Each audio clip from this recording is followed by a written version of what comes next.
Hey everyone, it's Lachelle here. I just want to clarify.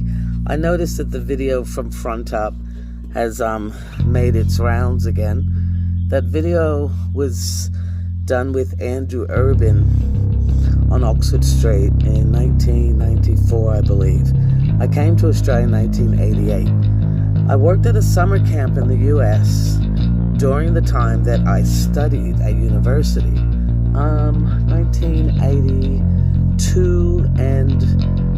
81 and 82, I was up in upstate New York at the summer camp. We hired people that we called foreign counselors.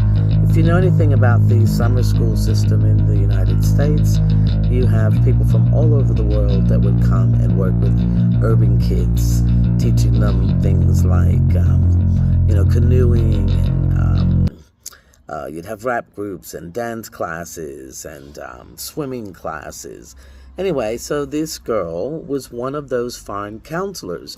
There were counselors from Japan, there were counselors from Denmark, the UK, and at that time, Australia had become very popular in America. They were pushing Foster's beer, Crocodile Dundee had come out, and so after I graduated with a degree in psychology, I decided that I would travel, and I would travel to Australia because at that time Australia had become popular. When I arrived, what I did not know was a lot about the Aboriginal people. And it was a bicentenary in 1988, and we were in Queensland. Now, were raised in Canberra in a country town. I'm not even going to say the name because, you social media people. But we'd been up at the Gold Coast, and she was on the phone talking to her sister about how she was going to uninvite me to her wedding because her father, I don't know what his problem was. I remember her saying to me, my parents have never had an Aboriginal person in their house. The thing that gets me now is that here we are in the Gold Coast on Australia Day, and I didn't know anything about Aboriginal people. I shouldn't have been sitting there watching the boats go by and enjoying this, high-rise unit, with all white people having champagne. I didn't know. We got back to Sydney and her attitude changed. I did hear the conversation. I believe she knew that. Her attitude changed. This was not a romantic relationship. We were friends. She had been sending me messages, sending letters talking about Australia, over the 2 or 3 years.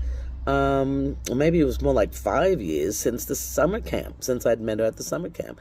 So I consider her to be a friend. I guess all I can say is that, later on, she changed her attitude.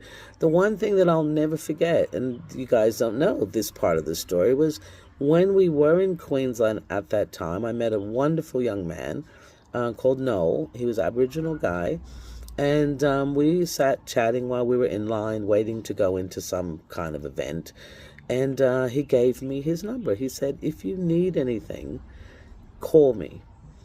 Little did I know that I'd get back to, where she lived, where I was staying, and with her attitude change and behavior change, I knew that there was something going on, and so therefore I contacted him, and him and his friend came and picked me up, and I moved into his unit with him at Coogee, and he supported me, looked after me, helped me to get over the trauma of what had happened, because when you're an individual person and you don't have your family and you're traveling to another country, you don't want something like that to happen to you, and it did. However, I'm an overcomer and I'm resilient.